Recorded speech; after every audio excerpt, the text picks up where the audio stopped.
What I'd like you to tell us, Dale, is your methods from the beginning of the year, just before we pair the pigeons up.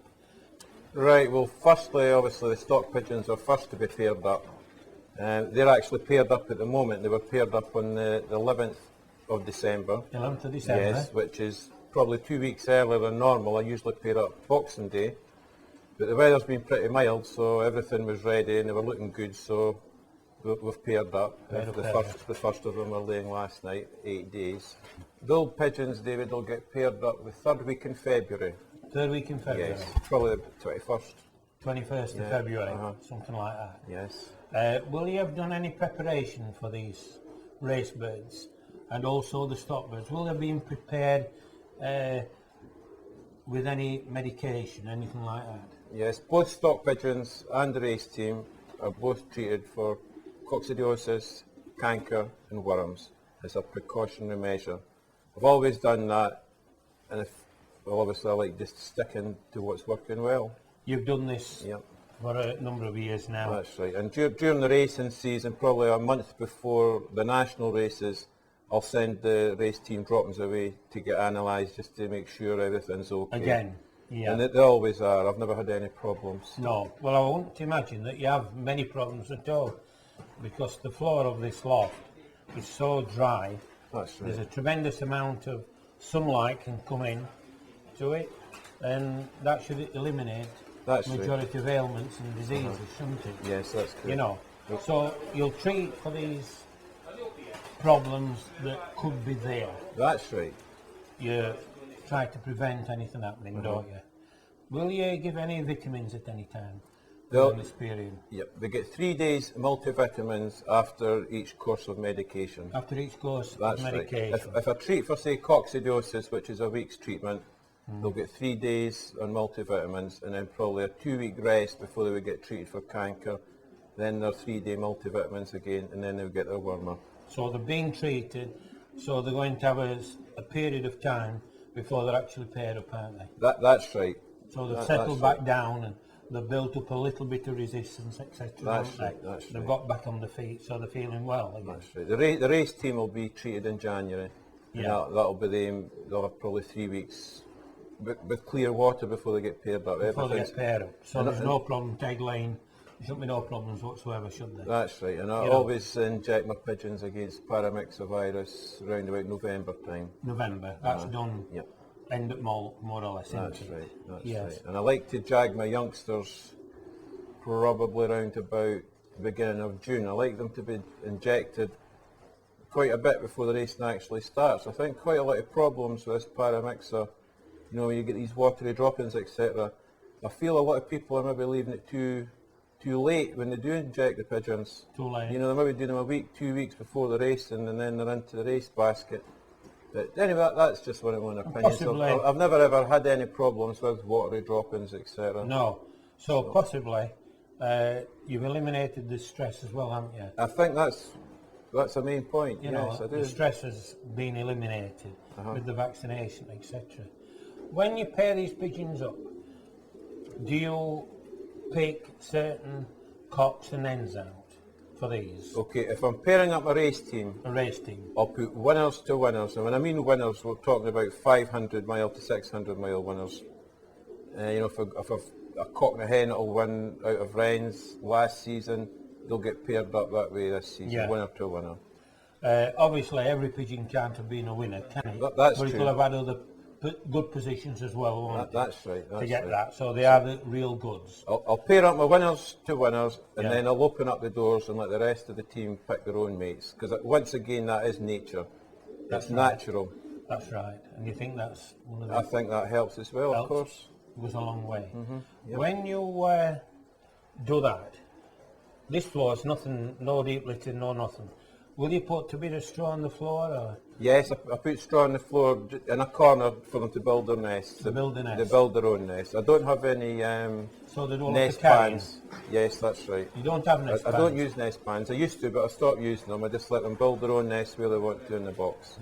So that's very interesting. And if they want to nest on the floor, I'll just put a couple of bricks on the floor, you know, in the corner Make a where they corner want for to, them. and they'll build their nest there. Stop the eggs rolling out That's indoors, right, isn't it? That's what right. it's all about. What type of feed will you be giving the pigeons?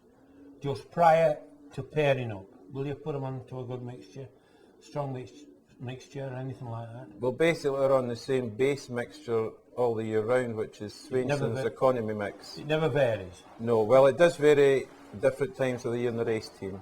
in the race. At the moment, they're on 100% Swainson's economy mix, Sweetens economy mix. which is basically your beans, maple peas, maize, wheat, Bertie peas, a bit dairy, one or two other wee bits of seed.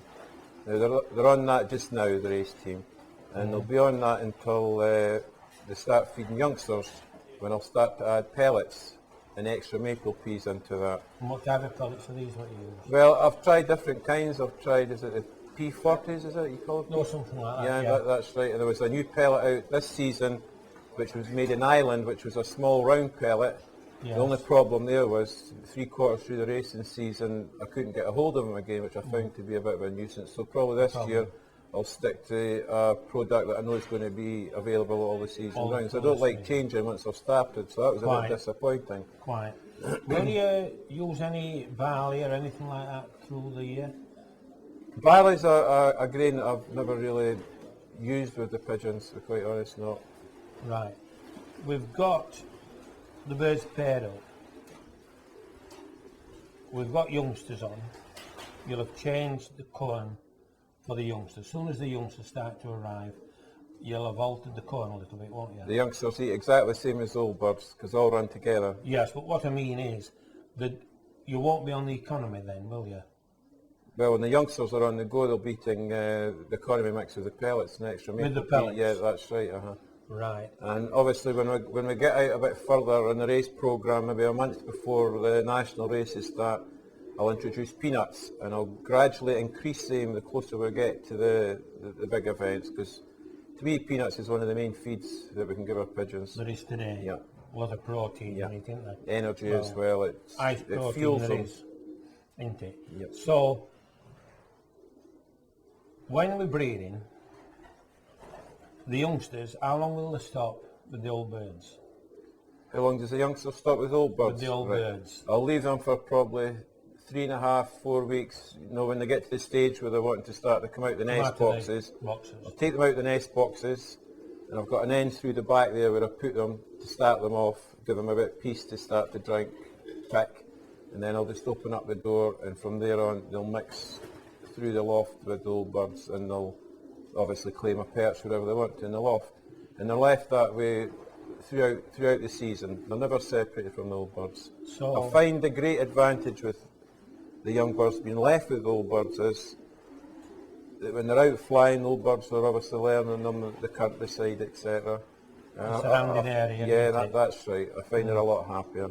And they'll never check at all, these youngsters. No, they shouldn't, no. They're in the same loft. That's right. Where they're being born, and they're going to stop there That's for the right. rest of their life.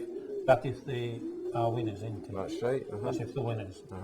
And how many rounds of youngsters will you take off the races? Will they just have one to start with, Well, and then go on to eggs or what? That's right. Most of them all rear a round of youngsters, and after that they'll sit their eggs or pot eggs until the big events come around, where some of them will go sitting eggs, obviously some will go chipping eggs, some will go in small youngsters.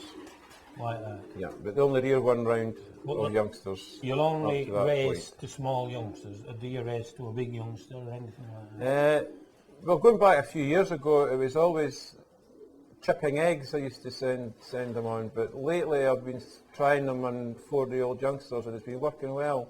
Been working well? Yeah, it has that. Right. There used to be a wee bit concerned with sending your hens away if they were on soft meat, that their crops would go sour and whatnot, and I never really tried it, but lately, if you notice, a lot of national winners were sent that way on small youngsters, so I thought, if they can do it, there's no reason why I can't do it, and I've tried it and it's worked.